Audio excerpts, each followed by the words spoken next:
And we're live.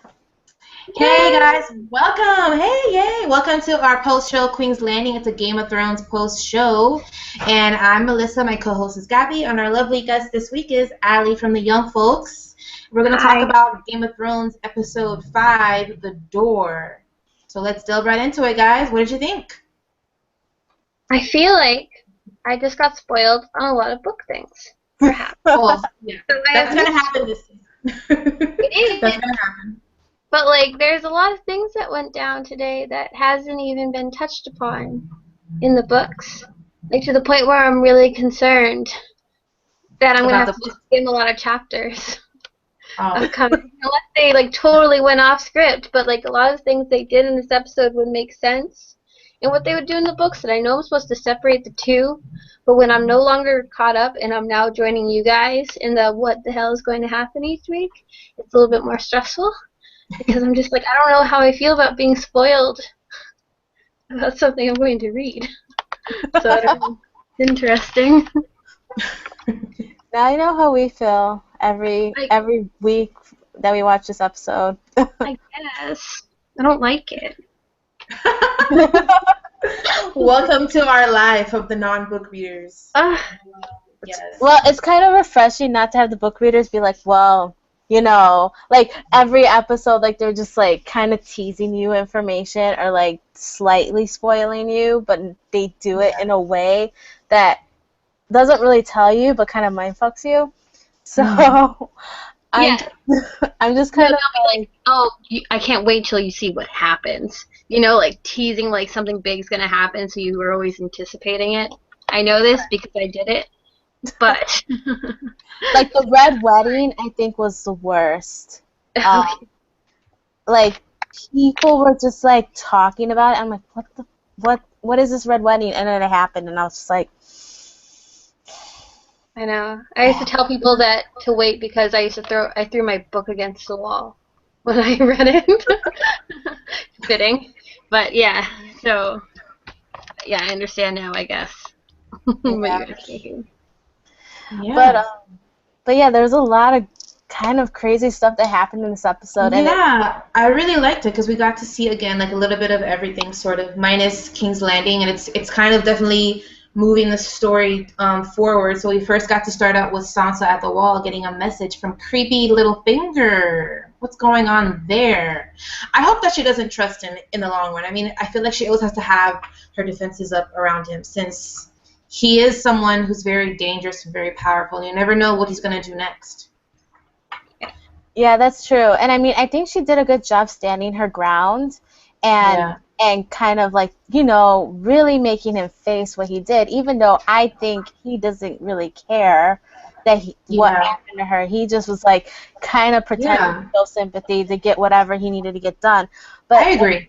But at the end of the day, he knew what to tease her with what information to give her, and at the end she ended up kind of using it and then lying about it to John when she should just be really focusing on her relationship with John and reuniting all the Starks.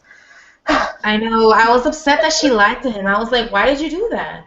Why would you lie to John? I kind of get it in the sense that she's keeping her enemy at this point really close to her chest. I feel like she doesn't want anybody to know that she might have Littlefinger in her corner because Littlefinger is such a he plays for so many different teams and everything. But yeah, I don't know. I don't really get it, but with how much Sansa has gone through, I kind of understand her secrecy about everything, even with John. However, seeing all the Stark children in this episode was so gratifying. It really was. I don't need to see King's Landing as much if it means I get to spend more time with all the Starks. I agree with you there. I want some more Stark time with the children. The Stark children, because there's another set of children on this episode that we'll talk about. Yeah, I definitely am really a lot more intrigued with their stories. And we'll get into that later. But Arya, I mean, she's going through her assassin training, and I really felt for her when she was watching that play that was kind of making fun of. That was so weird. It was so awkward. It was like a show within a show, and they're making fun of her life, and she's just watching The fuck? Wait, did either of you ever watch Avatar: The Last Airbender? I did not. No. No. There's an episode in it where it's a show within the show, and they're watching a play of their exaggerated selves, and it's just supposed to be like really ridiculous and kind of making fun of the show from a critic's point of view. And that's all I could think of was in this, but except with like added boobs. And that close-up dick shot. Yes!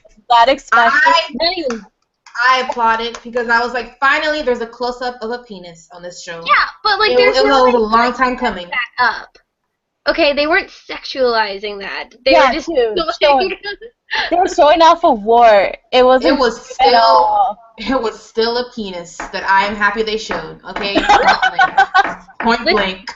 It is so much different because listen, you know, at the beginning of the season when they had Jon lying on the table and he had his little loincloth, like they would never have had that loincloth if it had been a woman laying on the table. But like, so the only time we do get male nudity, it's either like Hodor, an ass, or it's a really. I remember we saw Theon's penis, season 1 or season 2. Okay, when but he was again, about like to who have cares? sex. That was sexualized. He was about to fuck. Sorry, he was about to have sex. He was about to have sex. He was about to have sex with some girl on the ship. That was the sexy time. I don't know. It was different, but I have noticed this season, and I don't want to say it too soon because I feel like I'm jinxing it, but this year I have felt like they've put in some kind of concerted effort to not show as much ridiculous amounts of nudity just for the sake of it. That was up until like tonight where they did do it a little bit, but like I don't know. With the girl on the play. Yeah, but like recently I've noticed it, and it makes me scared to notice it because it makes me think there's gonna be something horrible is gonna happen. You know, that's like really sexualized and exploitive. But hopefully they just learned their lesson. That'd be really nice. I felt like they did because I think they got a little meta a bit when they had that Varys and Red Woman scene, and they were talking about how people make mistakes and the fanaticism, and I was like, are like the Davids trying to speak to us about our reaction to last season and all the stuff that happened and our outrage. I was really like thinking that. I don't know if I was digging into it too much, but I was just kind of like, I mean, are you using like Varys as a vessel to say something right now about us? I don't know. I didn't read it that way. I just like thought it was a super uncomfortable scene to watch. I mean, what exactly was the purpose of bringing her in, though? Exactly. I think it's a sense that it's going to hopefully. I mean, this is like me, like really like pitching out my fan theory, but it's the idea of showing a Red Priestess now with Dany in Dany's camp and now in Jon's camp, and the idea is that those two are going to unite at some point in this saga. So to have like some kind of unifying, like she believes she's the the person born to like unite the Seven Kingdoms. Whereas Melisandre sees that in Jon. Like I think it's kind of just a unifying thread of like these two people are really super important right now. And I think it's supposed to show like a commonality. But that's a fan theory. And who the hell knows if that's right? This woman could just be there to like stir up some dramatic shit for a couple of episodes. Yeah. Well, that's what we thought Melisandre was doing for like 3-4 seasons. I mean, and she ended up serving a purpose and kind of like, I do definitely think though that your theory is right. That she's there to kind of represent Daenerys, and then there's Melisandre is there for Jon, and they're gonna come together because I think they are supposed to unite and do defeat these White Walkers. Oh my God, yeah. That'll be like the last battle that they fight, I think, because there's like so many other battles that they need to fight before they get to the mighty, ice versus fire with the dragons and then the White Walkers. Well, here's the thing. No, I think the Song of Ice and Fire is Jon and Dany. Yeah. Because it's Jon of the North and then it's Dany. But did anybody think? I'm reaching here, but when the Children of the Forest or whatever they like do the fire along the cave and the White Walkers who weren't like the original couldn't walk through it. Is that like foreshadowing for like if the dragons are on their side, maybe they'll have like a chance at like having a blockade of sorts? I don't know, like a special kind of fire, like magic, and dragons are magic. Just watch, it'll be right. But it sounds crazy now. Well, I definitely think there's like a magical element to the dragon's fire. I mean, I think the dragons in of themselves are magical, and they are something higher than any other kind of creature. I mean, that's what we're led to believe, and I definitely believe it because of everything I've seen. And think, Jon has his Valyrian sword that can kill White Walkers, and Dany will have the dragons. So it'll make them like, I don't know, like a unified like team to like fight White Walkers. Like it'll be like realistic. I'm just going. Yeah. I think I just actually came up with a really fantastic fan theory there. So I'm gonna hold on to that one and remember the recording. So if it happens. Well, like I was saying last week, like my dream is to have like all the Starks come together, and then maybe now Daenerys, and have like an Avengers moment where you pan, and they're like all ready to fight and battle. Yes. I mean, I don't know if that's gonna happen. I think it's more like, well, I mean, have you heard the 3 dragon head theory with Tyrion, Dany, and Jon all being dragon riders? Yeah. Mm-hmm. That's the one I think is still gonna happen because it's too like epic for the TV series, at least. Like, maybe the books won't do it. Whatever, who knows? They'll probably never happen, period. But I totally think that's what the TV series will do, just because everybody knows those 3 characters, and it'll be the most like gratifying, like, oh, this is awesome moment. Yeah. As much as I would prefer the Starks. I'm down for either possibilities because I love all those characters. And we also have a certain sea people, salty people, as Gabby likes to call them, coming into the fray. I know that there was a theory out there that the Greyjoys were going to kind of go over to Dany's side because, you know, she has no ships and they have ships. It's finally coming into fruition, and it's so exciting. But now it's Yara and Theon going ahead of Balon, right? Yeah, pretty much. They kind of like just stole his idea, and we're like, oh, that's not a bad idea. And then they just like beat him to the punch. I mean, that guy's a dumbass anyway. I love it though. Yeah, I mean, there's no way Daenerys is gonna. I feel like she's not gonna marry him. She'll probably kill him and take his ships. Yeah, there was no way that guy's plan was gonna work out. He's more likely to marry Yara than Euron. Right. One's a badass. One sucks. Yeah. No, yeah, definitely. And plus, I think Daenerys would have like a higher respect for Yara, you know, over any other dude who tries to take over her shit, you know. Yeah. She's there to conquer. That's her goal, and I mean, she proved it last week, and she'll probably continue to do so.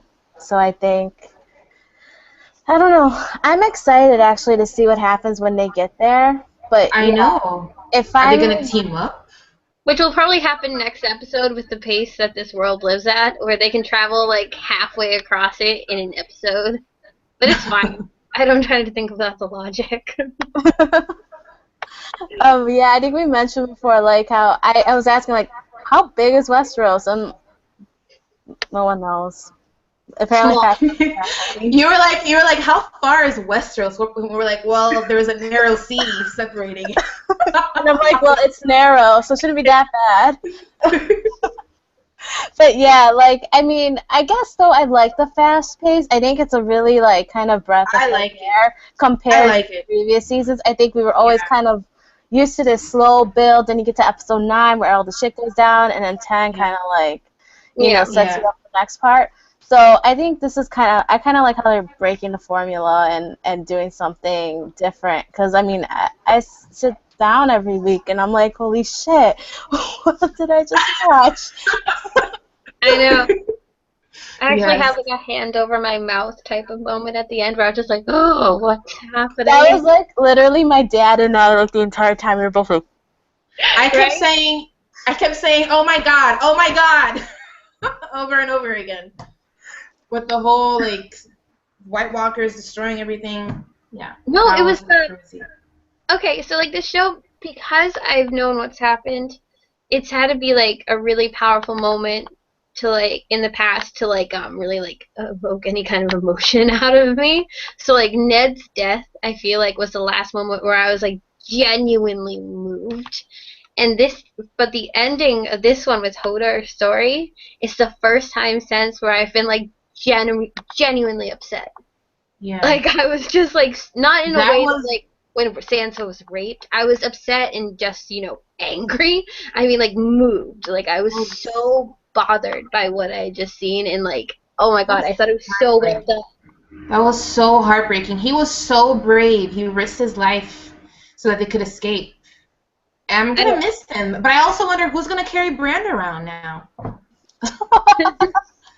I mean, I know. Especially because he's so tall. And, like, we see in all those dream sequences, he's, like, 7 feet tall. I know. He really, talk about a growth spurt. I know. No, I also feel very sad about Hodor. And, I mean, I definitely think they did a good job kind of wrapping up that story and explaining how he ended up the way he did. Yeah. Because I really wasn't expecting that, and then we got it, and I was like, wow. And I think it was actually very kind of like a powerful ending. And one that, I mean, I wasn't expecting for that character. So that I was not there. I was not expecting that either. It was a super time travel-y thing going on with like, the past and the present and the future all coming together. It was a doozy. It was so sad and heartbreaking, but it was also beautiful. And I'll remember him as the brave giant. But yeah, I mean, what is Bran gonna do? I mean, I definitely believe Mira's very capable, and I'm sorry, but he left. He left, and what is he gonna have no more visions? Because we still don't have the Tower of Joy answer. I'm very worried about this. I know. We were like all thinking that we were gonna get like the entire backstory, and then all of a sudden they're like, no, White Walkers are coming. He can't do it anymore. So I think it was just a way to kind of mess with us, but it was a way to like prolong the answer. Yeah, I don't think we're gonna know. It's like we all know what happened in the Tower of Joy. Or whatever. I want to see it. I want to see it. Yeah. No, me too. Believe me, I've gone through this twice. Like, I'm so ready to have like a solid answer that isn't just like the depths of the internet theorizing. But no, I think they're waiting until like a really pivotal moment, like a dramatic moment for all of those characters who would potentially be involved. But, like, that was their, like, wink, wink, not judge. We all know what's going on here. Mm-hmm. Oh, God. I think it would have to be something where Jon and Sansa find out at the same time, because I think Sansa obviously was and maybe still be preoccupied by the fact that Jon's not a Stark or a full Stark, because you know how Littlefinger kind of teased that to her at the end, like at the end of when he was talking to her, like it's your half brother. And I'm just like, oh, you're an asshole. Oh, but anyway, I hated when he said that. I hated when he said that. And I'm like, he's trying planting the seed because I just see the seed of doubt planted in her head. Yeah, exactly. So I think that is something Sansa's gonna need to know, so she can kind of validate her brother, because I don't think he has 100%. Well, see, I never thought Jon was gonna stick around in the North. I totally think he's gonna like help Sansa get the North and then leave her there to go figure out, his own destiny, so to speak. So that's when I think things will come to a head, when he realizes he has his own like path to go on. Maybe Sansa will then understand. But again, like the likelihood to me of us getting the answers of who his mom is, which we all know, like, or what his real parentage is, like. I feel like we're not even going to get it this season. Unless, the show really keeps surprising me by their breakneck speed this year, so, like, maybe I'm so wrong, but, like, I don't want to get my hopes up. So. Yeah. Yeah, I don't want to either, and I think we kind of did anyway. I know. So close, and then it was, like, taken away. But I also feel like I mean, I feel like it's something that is gonna. I think it should be this season. I think you should just get it over with, so that we can kind of move on. Because I think that's going to be the thing that will make Jon want to seek out his destiny outside the North. Because I feel like right now he doesn't feel any kind of purpose. He just kind of wants to protect, you know, the North and the people and, you know, what's left of his family. So I can't see him embarking on anything more unless he finds out something. And I think that has to be it. Does that make sense?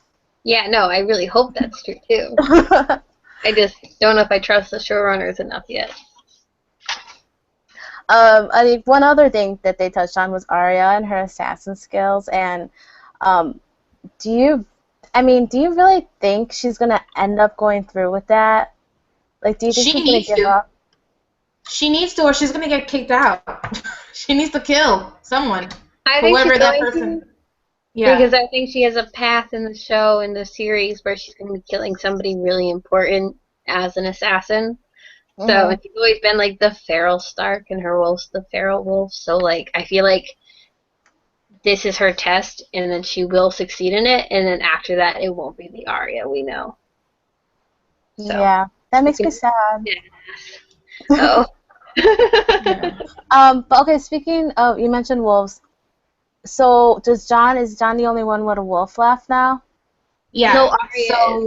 So Arya So Nymeria is somewhere in the world, but we don't know where she is. But Jon is the only one with his wolf, and he's the last one alive. And now I'm very worried for him because they're clearly killing all the dire wolves. I'm still not convinced that Shaggy Dog is dead. Okay, so you subscribe to that theory that the Umbers are actually tricking Ramsay? Yes. Okay, because I think it's way too optimistic. They're better than that. And direwolves don't go down that freaking easy. Like, despite the fact that the show really loves to show them like as such. I don't know why they keep killing these direwolves. It's only because the show can't like afford to keep putting them on screen, which is lazy. Yeah, I mean, they can spend this much money for White Walker armies. Well, I always thought that the wolves would be. I can't hear you. No, it's fine. I always thought that the wolves would be a little bit more magical and maybe stronger and like hard to take down. So whenever I see one go down and dies, I get really upset. I'm like, oh, well, you're just a normal dog. No, but they're not. That's why Shaggy Dog is alive. Well, let us hope. I really hope this Northern conspiracy is true because I'm so cynical because it is Game of Thrones. I like to take things like as face value that I don't like. I believe that the Umbers probably did betray the Starks, but I'm hoping it's true and that I'm wrong. Yeah, me too. I mean, I believed in the theory. I want to believe in the theory, so I'm going to believe in it until I'm wrong. All right. We'll see. Yes. We shall see. Alrighty. Do you want to get into some segments? Yeah. Okay, let's do this. Okay, so we go through segments here on Queen's Landing, and our first segment is the REEK of the Week. Our REEK of the Week is usually a character that we are disappointed in, or somebody that we just disagree with, somebody that just generally sucked this episode. It's called REEK of the Week, after the REEK himself. And my REEK of the Week is Euron Greyjoy. Because he killed his brother, and then he wanted to kill his niece and his nephew, and he wants to bed Daenerys Targaryen like it's going to be easy peasy. It's not, bro. You're going to die. You're going to burn. It's not going to happen. So you're my REEK of the Week. How about you, Gabby? My REEK of the Week is the White Walker King.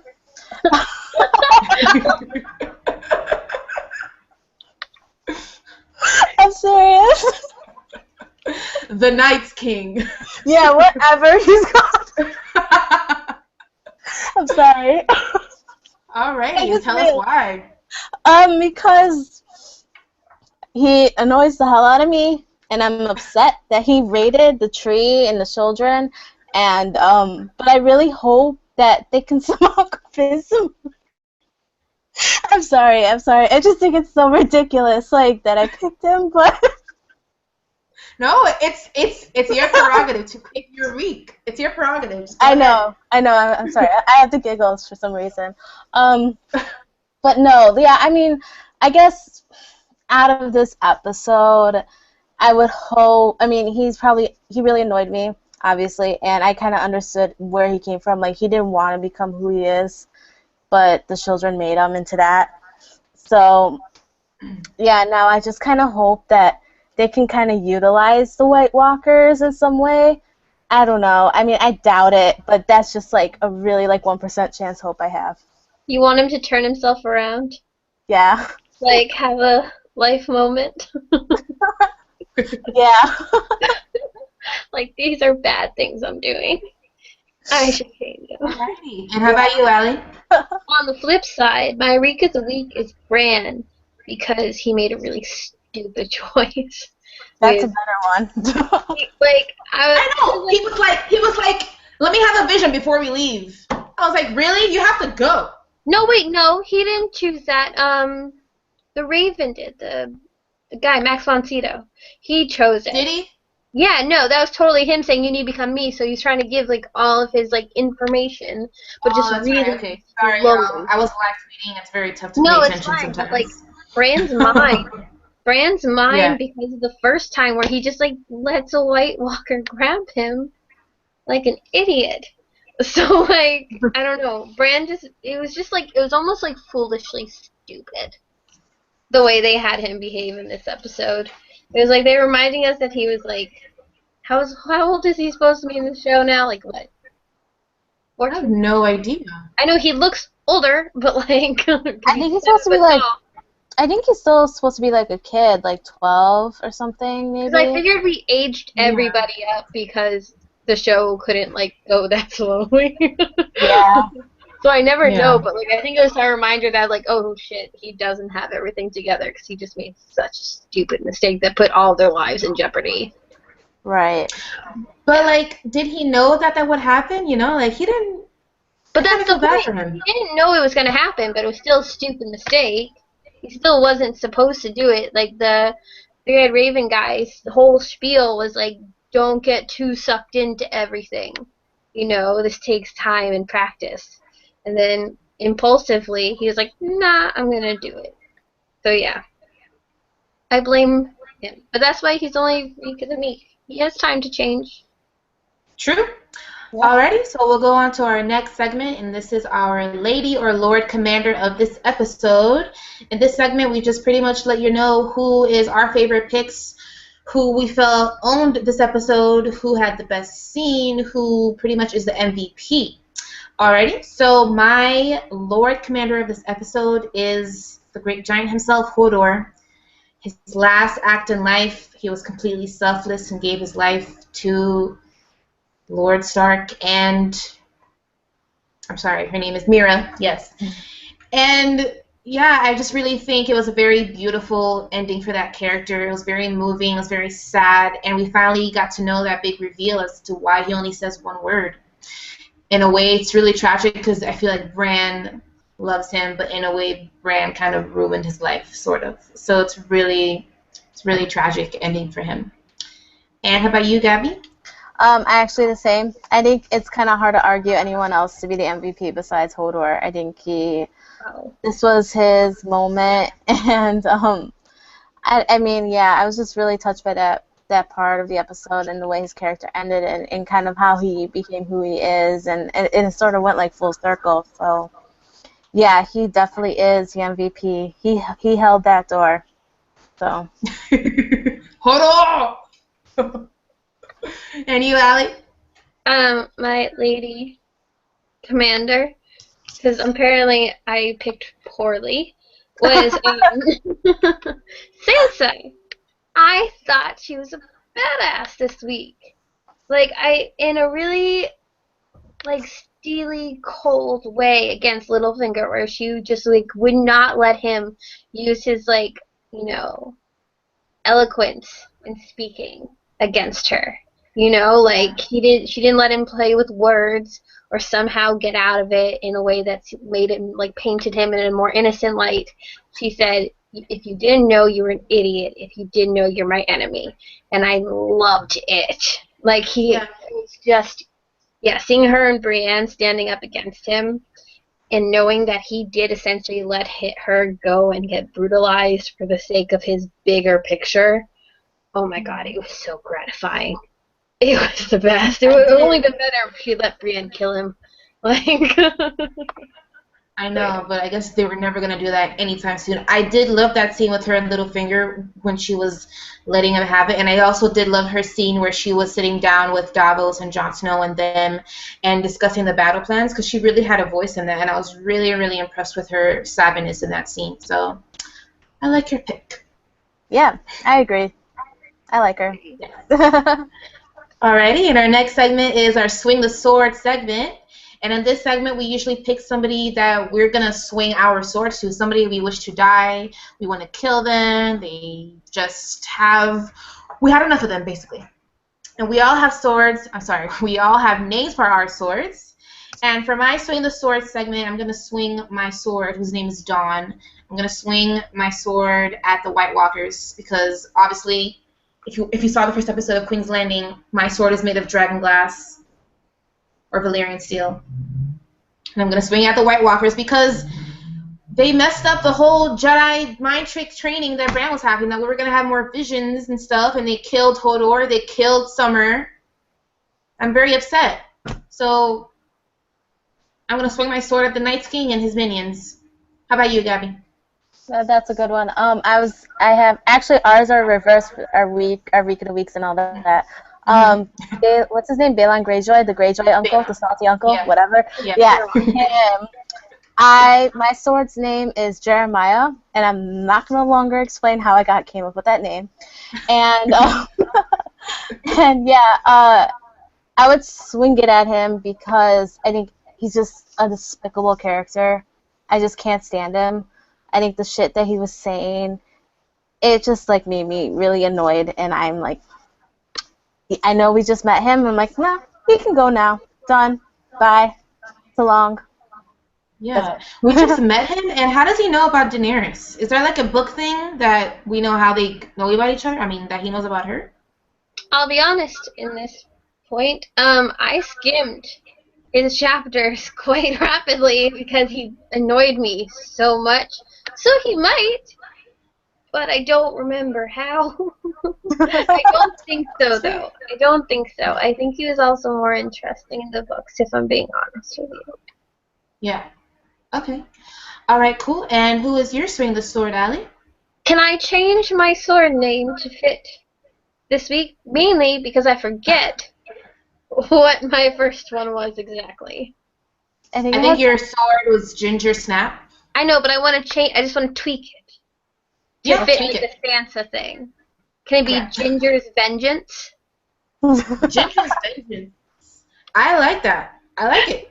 I just like Snapped is fun, and I enjoy the take on a cookie.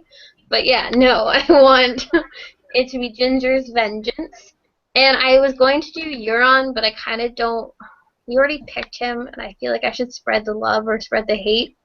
But I'll do Littlefinger because I think he sucks, and I hate that the actor cannot land on one accent, like in a single scene. It's like it's not even a season. It's like it jumps all over the place in one scene. It, like, he goes from Batman voice to like hard, heavy Irish, and I just don't get it. But yeah, so I'm sick of him. He adds nothing to me. He can go. But if I could just swing it lightly in the other direction at Euron, it would be because he is literally composed of dick jokes and like twirling his mustache type like cartoonish evil. It's like the show went like with the Ramsay model of just making him over the top evil, like with no depth or subtlety at all, and then just made it broader. Like it's just like, oh yeah, I killed him. Yeah, I'm gonna go marry her and she doesn't get a choice. And it's like, okay, we obviously get it. We don't like you. Can you go away now? So yeah. And also, did anybody think his sword looked not his sword, his crown looked ridiculous. I didn't know that was a crown. A little bit better, right? It was weird. was like We need to make a new one. together. It was just some twigs, you know? Yeah, it's just like they could have done a better job. But I don't know, yeah, that distracted me too. So that's another reason why he's like, if I could swing my sword twice, and since I'm vengeful and my sword's a ginger, I think I could. But yeah. Awesome, great picks. I'm loving our spreading the hate. And does anybody have any green side? Our green side segment is where we kind of try to predict the next episode and what's going to happen down the season for a character or a certain storyline. And that is our green side segment. Does anybody have some? Well, you know, I always do this before we get to the segment. So I think I pretty much said all my green side. I think we always do, yeah. Tormund and Brienne are going to start their amazing love affair. And it's going to be... She's so not into him. I love it. Oh my god, when he smiled at her on the horse, I was like, that's so cute, but it's just hilarious, her face. It's OTP for life. I'm so excited. I love that. Speaking of OTP though, Jorah, we didn't talk about him and Daenerys. Because oh my god! Creepy. We forgot. He's like 15, and he's an old man. And like that, just because they got like a sexy actor to play him in the show, doesn't remove the fact that it's really... Oh, you think he's sexy, huh?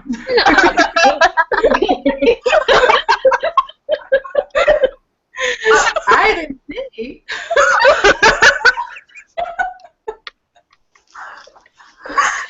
It's got a quality about him. Okay. No, he is hot in a really... age. In an old man way, I guess. Yeah. But yeah, let's talk about it really quick. But yeah, no, I guess that was bad. But if Emilia Clarke could learn how to act, it would have been more effective. Oh my god. I loved it. I love that scene. I actually thought that was a pretty good scene. It was a good scene. Yeah, I definitely think he finally said he's right. I love you. And then he has to leave. It was so tragic. It's so tragic. But you know, I kept thinking, like, go find a witch. Like, there's some witch who stopped Shireen's grayscale. Like, go find somebody in Essos who can stop your grayscale. I mean, don't give up on life. I suppose. I don't know. want to stick around. Okay, that was his farewell. I'm a fan of Jorah, and I always feel like he wasn't. I mean, he did sell her secrets, but then he stopped and he said I'm sorry, and he came back twice and he made it up. I forgive him, and then she forgave him, and I feel like she keeping him in the in her small council is only going to be better for her with her team. So I really hope he survives. I hope he finds a cure somewhere. I really love the actor and how he plays it, and I love that scene together. And I'm praying for Jorah. It was so romantic. Okay, but was it like the ultimate nice